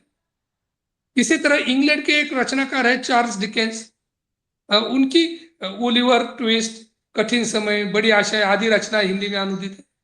तो इन रचनाओं का भी तुलनात्मक परिप्रेक्ष्य निर्धारित किया जा सकता है। मुंशी प्रेमचंद और चार्ल्स डिकेंस दोनों में सामाजिक यथार्थ का समान सूत्र मिलता है। जहां प्रेमचंद भारतीय किसान, ग्रामीण जीवन और सामाजिक विषमता को चित्रित करते हैं, वही डिकेंस औद्योगिक समाज की गरीबी और वर्गीय शोषण को प्रस्तुत करते हैं। तो इस आधार पर भी वैश्विक धरातल पर भारतीय साहित्य का तुलनात्मक विश्लेषण किया जा सकता है। भारत में कालिदास की रचनाएं हैं, अभिज्ञान शकुंतलम, मेघदूत, रघुवंशम। वही इंग्लैंड के विलियम शेक्सपियर की हेमलेट, मैकबेथ, किंग लियर, रोमियो और जूलियट की रचनाएं हमारे सामने हैं। इन रचनाओं को आधार बनाकर अगर हम तुलनात्मक परिप्रेक्ष्य विकसित करते हैं, तुलनात्मक विश्लेषण करते हैं, तो दोनों विश्व साहित्य के महान नाटककार हैं। दोनों में मानवीय भावनाओं, प्रेम, संघर्ष, प्रकृति और मनोविज्ञान का गहरा चित्रण मिलता है। तो दोनों के भीतर की जो समान सूत्र वाली बातें हैं, विचार है, उनको केंद्र में रखकर तुलनात्मक अध्ययन किया जा सकता है। इसी तरह हम भारतीय दलित साहित्य का वैश्विक वंचित साहित्य के साथ भी तुलनात्मक परिप्रेक्ष्य निर्धारित कर सकते हैं। हिंदी के ओम प्रकाश वाल्मीकि की रचनाएं झूठन, सलाम, घुसपैठिये, इनकी तुलना जेम्स बाल्डविन जो अमेरिका के रचनाकार है उनके साथ की जा सकती है। उन्होंने पहाड़ों पर कहो, मतलब उनकी जो रचना है go tell it on the mountain, या फिर अगली बार आग, द फायर नेक्स्ट टाइम, इसके साथ वाल्मीकि और बाल्डविन की तुलना की जा सकती है। ओम प्रकाश वाल्मीकि जहाँ भारतीय समाज में जातिगत भेदभाव और सामाजिक अवमान की बात करते हैं, उसकी अभिव्यक्ति अपने साहित्य में करते हैं, वही बाल्डविन नस्लीय भेदभाव और आश्रित अस्मिता के प्रश्नों को उठाते हैं। और दोनों विचारों में समानता जो है वो गरिमा और मानवाधिकारों के पक्ष में है। तो इस रूप में उनकी तुलना हो सकती है। मराठी के चर्चित रचनाकार दया पवार, जिनकी बलूत नाम की मराठी में रचना है जो हिंदी में अछूत नाम से प्रकाशित हुई, उनकी तुलना अमेरिका की माया एंजेलो, जिन्होंने मुझे पता है पिंजरे में बंद पंछी क्यों, तो इस रचना के साथ की जा सकती है। ये दोनों भी आत्मकथाएं हैं। तो दोनों का आत्मकथात्मक साहित्य जो है वह व्यक्तिगत पीड़ा और सामाजिक संघर्ष के स्वरों को प्रभावी बनाता है और प्रतिरोध की नई संस्कृति को गढ़ता है। तो इस प्रतिरोध की नई संस्कृति से आशय उनके समन्वित और सकारात्मक विचारों को केंद्र में रखकर भी तुलनात्मक परिप्रेक्ष्य निर्धारित किया जा सकता है। मराठी के एक रचनाकार है नामदेव ढसाल, जिनका गोलपीठा उनकी चर्चित रचना है। बाबूराव बागुल की मरण सस्ता हो रहा, ये चर्चित रचना है। तो उस गोलपीठा की लैंगस्टन ह्यूज जो अमेरिकी लेखिका है, उनकी थकी हुई उदासी, इसके साथ तुलना की करते हुए दोनों में एक समान सूत्र खोजा जा सकता है जो हाशिए के जनतंत्र को लोकतांत्रिक प्रक्रिया में लाने का आधार बन सकता है। नामदेव दसाल जहां विद्रोह और पीड़ा की बात करते हैं, वही लैंगस्टन ह्यूज जो है वो आत्मसम्मान की चेतना की बात करते हैं, और दोनों में यह जो विचार है वह समान धर्मी विचारों को प्रस्तुत करता है। आदिवासी साहित्य में उदाहरण दूंगा मैं, और स्त्रीवादी, और फिर मैं अपनी बात को खत्म करूंगा। आदिवासी साहित्य में महाश्वेता देवी ने आरण्य अधिकार लिखा है, द्रौपदी जैसी रचना की है, चोटी मुंडा और उसका तीर उनकी चर्चित रचना है। इसकी तुलना नाइजीरिया की जो लेखिका है चिनुआ अचेबे, उनकी सब कुछ बिखर जाता है, मतलब थिंग्स फॉल अपार्ट, ईश्वर के तीर, आरो ऑफ गॉड, इन रचनाओं के साथ तुलना करते हुए इन वैश्विक धरातल पर आदिवासी और स्थानीय समुदायों के सांस्कृतिक संघर्ष, उपनिवेशवादी प्रभाव और अस्मिता के प्रश्नों को हम तुलना का प्रमुख आधार बना सकते हैं। संताली की और हिंदी की चर्चित लेखिका निर्मला पुतुल, जिनकी रचना नगाड़े की तरह बजते ही शब्द, अपने घर की तलाश में काफी चर्चित रही, उनकी तुलना लेस्ली मार्मन सिल्वो, जिन्होंने अनुष्ठान, सेरेमनी और कथाकार, स्टोरी टेलर लिखा है, इसके साथ हो सकती है। ये दोनों भी लेखिका है, निर्मला पुतुरा और लेस्ली मार्मन सिल्को, यह आदिवासी संस्कृति, प्रकृति, स्त्री अनुभव और सामुदायिक जीवन को केंद्र में रखकर अपने लेखन को ऊर्जावान बनाती है, और उनके इस लेखन की सार्थकता को हम अत्यंत गंभीर स्वरूप में विश्लेषित कर सकते हैं। हिंदी के रणेंद्र ग्लोबल गांव के देवता या गायब होता देश, उनकी जो रचना है, उनकी तुलना नुंगी थोंगो, जो केन्या की रचनाकार है, उन्होंने मन का उपनिवेशीकरण, डिकोलोनाइजेशन ऑफ माइंड, गेहूं की एक बाली, ग्रेन ऑफ वेट, ये जो रचनाएं लिखी है, इनके साथ तुलना करते हुए रणेंद्र और नुंगीवा थेंगो को हम विश्लेषित कर सकते हैं। उनके साहित्य के जो आधार है वह सांस्कृतिक दमन, संसाधनों पर नियंत्रण और प्रतिरोध के स्रोत, इसको ध्यान में रखकर तुलनात्मक विश्लेषण की धारा विकसित कर सकती है। और मैं स्त्रीवादी साहित्य जो है, जैसे हिंदी में महादेवी वर्मा की यामा श्रृंखला की कड़िया अतीत के चलचित्र चर्चित है, उसी तरह वर्जीनिया वुल्फ की अपना एक कमरा, श्रीमती डेलियो, ये रचनाएं चर्चित है। इन दोनों लेखिकाओं के समान सूत्र अगर हम खोजेंगे तो दोनों भी स्त्री स्वतंत्रता की बात करती है, स्त्री स्वतंत्र चेतना की बात करती है, रचनात्मक अधिकार और आत्माभिव्यक्ति की जो उनकी शैली है, उस आधार पर इनका तुलनात्मक विवेचन किया जा सकता है। पंजाबी की लेखिका अमृता प्रीतम, जिन्होंने रसीदी टिकर, पिंजर जैसी रचनाएं लिखी, उनकी तुलना सिमोन द बोवार, जो फ्रांस की है, जिन्होंने द सेकेंड सेक्स, स्त्री उपेक्षिता नाम की रचना की, उनके साथ की जा सकती है। और दोनों भी स्त्री की स्वतंत्र पहचान, सामाजिक बंधनों से मुक्ति और लैंगिक समानता के प्रश्नों को उठाती है। हिंदी की कृष्णा सोप्ती, जिन्होंने मित्रो मरजानी, जिंदगी नामा, ये रचना लिखी है, तो उनकी टोनी मॉरिसन के साथ प्रिय या नीली आंखों वाला, द ब्लूएस्ट आई, इन रचनाओं के साथ तुलना करते हुए भारतीय साहित्य का वैश्विक स्वरूप निर्धारित किया जा सकता है। ठीक इसी तरह हिंदी की चर्चित लेखिका मनु भंडारी है, जिनका आपका बंटी, महाभोजे काफी चर्चित हुई है। उनकी मार्गारेट एडू कनाडा में लिखी हुई, कनाडा की लेखिका है, उनकी जो द हैंडमेड्स टेल, दासियों की कथा नाम की जो रचना है, इसके साथ तुलना करते हुए पितृसत्तात्मक व्यवस्था, स्त्री की स्थिति और सामाजिक सत्ता संबंधों का विश्लेषण किया जा सकता है। यह जो उदाहरण मैंने भारतीय साहित्य, दलित साहित्य, आदिवासी साहित्य और स्त्रीवादी साहित्य के माध्यम से दिए है, इनको आधार बनाकर अगर हम भारतीय और वैश्विक साहित्यकारों के बीच में कुछ विषयगत समानताएं देखेंगे तो मानवतावाद, उनके बीच में विषयगत समानता दिखाई देती है, जिसे रविंद्रनाथ ठाकुर और लियो टॉल्स्टॉय दोनों ने प्रस्तुत किया। सामाजिक यथार्थ की अभिव्यक्ति दिखाई देती है, जिसमें प्रेमचंद और चार्ल्स डिकेंस दोनों भी शोषित वर्गों की बात करते हैं। दलित एवं नस्लीय विमर्श की बात है, जो ओम प्रकाश वाल्मीकि और जेम्स बाल्डविन दोनों सामाजिक भेदभाव का विचार रखते हैं, और संघर्ष की बात स्वर उनके रचनाओं में आते हैं, वो संघर्ष की एक नई भूमिका करते हैं। आत्मकथात्मक प्रतिरोध दया पवार और माया एंजेलो में दिखाई देता है, वही नलिनी जमीला और हिंदी के अन्य रचनाकारों में भी दिखाई देता है। आदिवासी अस्मिता का बोध और पर्यावरणीय संवेदना को लेकर भी हम तुलनात्मक अध्ययन कर सकते हैं। कहने का तात्पर्य यह है कि भारतीय साहित्य वैश्विक साहित्य के रचनाकारों के साथ भले ही अलग परिवेश में विकसित हुआ हो, लेकिन विचार और दृष्टिकोण के आधार पर यह साहित्य न्याय, समानता, स्वतंत्रता, अस्मिता, मानवीय गरिमा जैसे सार्वभौमिक मूल्यों को स्थापित करता है।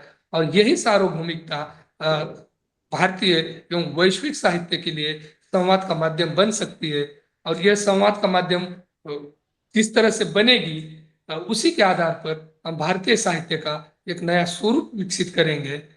अंत में मैं इतना कहूंगा कि भारतीय साहित्य सीमित नहीं है, वह संकुचित नहीं है, वह बहुत व्यापक है। विशेष रूप से हम लिखित साहित्य पर ज्यादा ध्यान केंद्रित करते हैं। इसके अलावा मौखिक साहित्य जो है वह भारतीय साहित्य का मूलभूत आधार है। तो उस मौखिक साहित्य को भी हम केंद्र में रखे, उसके ऊपर भी विचार करें। उस साहित्य की जो सांस्कृतिक गरिमा है, वैश्विक गरिमा है, लोकतांत्रिक गरिमा है, बहुलतावादी विचार उसमें प्रस्तावित होता है, उसको भी हम अंतर अनुशासनात्मक पद्धति से तुलनात्मक विवेचन का आधार बना सकते हैं। और यही आधार हमारे लिए वैश्विक साहित्य के साथ तुलना करने का एक जरिया बन सकता है। अतः भारतीय साहित्य की बहुभाषिकता, सांस्कृतिक समृद्धि, मानवीय मूल्य और सार्वभौमिक दृष्टिकोण के कारण वह विश्व साहित्य में आज विशिष्ट स्थान प्राप्त कर चुका है। यह न केवल भारत की सांस्कृतिक पहचान का प्रतिनिधित्व करता है, बल्कि मानवता, शांति, सह अस्तित्व और विश्व बंधुता का संदेश देता है। तो इसी रूप में भारतीय साहित्य को स्थानीय अभिव्यक्ति और वैश्विक चेतना के अद्वितीय संगम के रूप में देखते हुए नई सांस्कृतिक पहल की जा सकती है। भारतीय साहित्य के इस परिप्रेक्ष्य में मैंने अपने विचारों को एक स्फुट रूप में रखने की कोशिश की है। तो इसे हम एक रचनात्मक धरोहर या साहित्य के विकास कहे, या वैचारिक उन्मूलन के लिए कहे, या वैचारिक उत्कर्ष के लिए कहे, इस रूप में देखते हुए भारतीय भाषाओं का आपसी संवाद, भारतीय भाषाओं का वैश्विक भाषाओं के साथ संवाद, समन्वय और सांस्कृतिक आदान प्रदान करते हुए एक नया स्वरूप गढ़ सकते हैं। यह स्वरूप अगर हम गढ़ते हैं तो निश्चय ही भारतीय साहित्य अपने आदर्श, अपने मूल्य और अपने विचारों के आधार पर वैश्विक धरातल पर अपना सार्थक हस्तक्षेप सिद्ध करेगा, सार्थक पहल करते हुए एक नया विचार प्रस्तावित करेगा। और इससे जो साझा विचार बनता है वो विश्व मानवता के लिए अत्यंत महत्वपूर्ण साबित होगा। और इसी से वसुधैव कुटुंबकम की अवधारणा भी बड़े पैमाने पर विकसित हो सकती है। आपने मुझे सुना, मेरे विचारों को गहराई से सुनते हुए आपने मुझे एक नया कृतज्ञता भाव व्यक्त करने का अवसर प्रदान किया। इसके लिए मैं हिंदी विश्वविद्यालय के कुलपति, हमारे मार्गदर्शक प्रोफेसर नंदिनी साहू मैडम, मुझे आमंत्रित करने वाले पारोमिता मैडम, मेरे साथ मंच शेयर किए हुए सुतनुका मैम और अन्य सभी साथियों का मैं विशेष आभार व्यक्त करता हूं और अपनी वाणी को विराम देता हूं। बहुत बहुत धन्यवाद। सर, आपके इस अत्यंत सारगर्भित व्याख्यान के लिए आपका हार्दिक आभार। हमारे पास 2 प्रश्न आ चुके हैं। पहला प्रश्न सुतनुका मैडम के लिए आया हुआ है कि how do translation and cross-cultural interpretation influence the global reception of Vande Mataram within the framework of comparative world literature? Ma'am, संक्षिप्त में आप थोड़ा इस पर अगर कुछ बताना चाहें।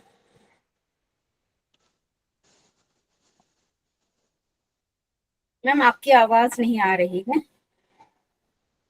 Ma'am, please unmute yourself.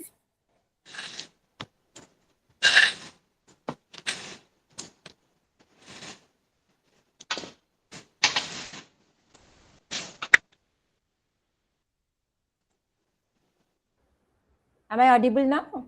Yes, ma'am. Okay. Thank you for the question. Yes, as a translator myself, or, like people like you all, we are aware that every translation involves negotiation between fidelity to the source text and accessibility for new readers. Vande Mataram exemplifies this challenge in an extraordinary way. Thank you so much, ma'am, for Yeah. your valuable answer. And sir, आपके लिए And another just 1 minute, allow me 1 minute. And this also illustrates, I have already told you all, that this is a central concern of comparative literature and of course translation, that translation is never merely linguistic. It is also cultural, historical, as well as emotional. Okay, Yes. thank you. Thank you ma'am. Welcome. Sir, आपके लिए question है, क्या भारतीय साहित्य में दलित और स्त्रीवादी विमर्श एक दूसरे के पूरक हैं अथवा उनके अनुभवों और संघर्षों की प्रकृति अलग अलग है? और इसके साथ ही है उन्होंने जो जोड़ा है कि तुलनात्मक अध्ययन संबंध को किस प्रकार स्पष्ट करता है? जी, बहुत अच्छा सवाल है। अगर आप मूल रूप में मराठी में विकसित हुए दलित साहित्य को देखेंगे तो उसकी जब पहली परिभाषा गढ़ी गई तो दलित साहित्य बहिष्कृत, शोषित, उपेक्षित और स्त्रियों का ऐसा साहित्य है जो अपनी अस्मिता, अस्तित्व और मानवीय गरिमा के लिए जा रहा है। इसे हम रूप में देखते हैं, जो प्रस्तुत हुए विचारों को देखते हैं, तो यह साहित्य, दलित साहित्य और स्त्रीवादी साहित्य दोनों परस्पर पूरक है। जहां दलित साहित्य में संघर्ष, प्रतिरोध और आत्मसम्मान की बात है, वही स्त्री साहित्य में भी पितृसत्ता का विरोध, मतलब संघर्ष, आत्मसम्मान और अस्तित्व की बात है। तो दोनों के भीतर भी यह परस्पर पूरक संबंध बनता है। हाँ, कुछ विचारक है जिन्होंने कि स्त्री की प्रकृति अलग होती है, पुरुष की प्रकृति अलग होती है, इसीलिए वह अलग अलग है, ये विचार रखा। इसलिए यह भी बीच के दिनों में एक डिस्कोर्स यह भी चला कि स्त्री दलित साहित्य जिस तरह दो विचारों की बात करता है, अपने आत्मसम्मान, अस्तित्व और सामाजिक न्याय की, वह पितृसत्ता जो है दलित साहित्य के भीतर भी पितृसत्ता ने स्त्रियों का शोषण किया, इसलिए तेरे शोषण का विचार भी स्त्रीवादी साहित्य में आया। लेकिन दोनों के बीच में आप अगर श्रम, इस शब्द को, श्रम की महत्ता और संघर्षशीलता, इन बिंदुओं को केंद्र में रखते हैं तो वो उसमें तुलना हो सकती है। दूसरी बात जो उन्होंने कही कि इसके तुलनात्मक अध्ययन के जो आधार जो है वह कौन से निर्धारित हो सकते हैं, तो पहले जो अम्बेडकर ने उस शब्द का प्रयोग किया था, डिप्रेस्ड क्लास में स्त्री भी उसी तरह हशी के जनतंत्र में रखी गई है। तो इन दोनों के भीतर जो समान धर्मी और साहचर्य के बिंदु है, उसको हम अगर खोजते हैं तो दोनों के भीतर भारतीय भाषाओं में मराठी, हिंदी, अंग्रेजी नहीं, मराठी, हिंदी, गुजराती, तेलुगु, तमिल, बांग्ला, इन सभी भाषाओं में लिखने वाली जो महिलाएं हैं उनका स्वर एक है। वही अखिल भारतीय स्तर पर दलित साहित्य लिखने वाले रचनाकारों का भी स्वर एक है। ओम प्रकाश वाल्मीकि हिंदी के हो या मराठी के बाबूराव बागुल हो या फिर अन्य मोहनदास मिश्रा हो, सुशीला टाकबोरे हो, अनिता भारती हो या समीर रंजन सेठी हो या फिर बामा हो, इन लोगों का जो साहित्य है, इनके भीतर एक चेतना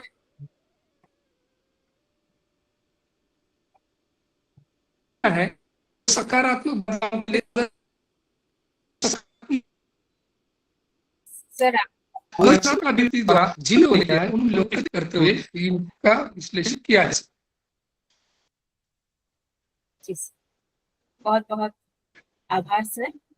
और विशेष रूप से सामाजिक और सांस्कृतिक आंदोलनों की धरोहर दोनों भी साहित्य के लिए है। तो सामाजिक और सांस्कृतिक धरोहर से निकले हुए जो प्रतिमान है, आलोचनात्मक प्रतिमान है या रचनात्मक प्रतिमान है, उनको ध्यान में रखते हुए इसकी तुलना की जाए।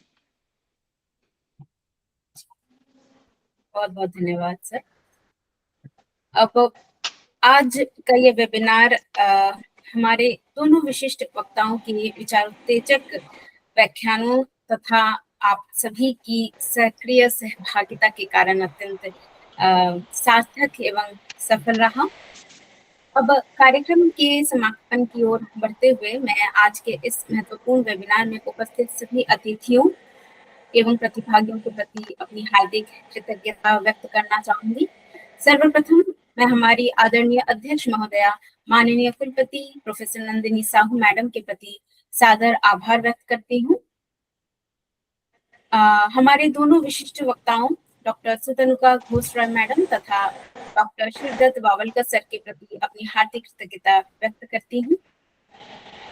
हिंदी विश्वविद्यालय पश्चिम बंगाल का भी हार्दिक आभार व्यक्त करती हूँ, जिसके संरक्षण सतत अकादमिक प्रयासों से इस प्रकार के महत्वपूर्ण आयोजन निरंतर संभव हो रहे हैं। साथ ही मैं आयोजन समिति, तकनीकी टीम में से काजोरी दास रॉय और अमन सिंह जी तथा इस कार्यक्रम की सफलता में प्रत्यक्ष एवं परोक्ष रूप से सहयोग देने वाले सभी सहभागियों का भी हृदय से धन्यवाद ज्ञापित करती हूँ। अंत में सभी प्रतिभागियों का विशेष धन्यवाद पुनः करती हूँ कि आपने अपनी गरिमामयी उपस्थिति एवं सक्रिय सहभागिता से इस वेबिनार को सफल बनाया। इसी के साथ आज के सभी का हृदय से धन्यवाद। नमस्कार।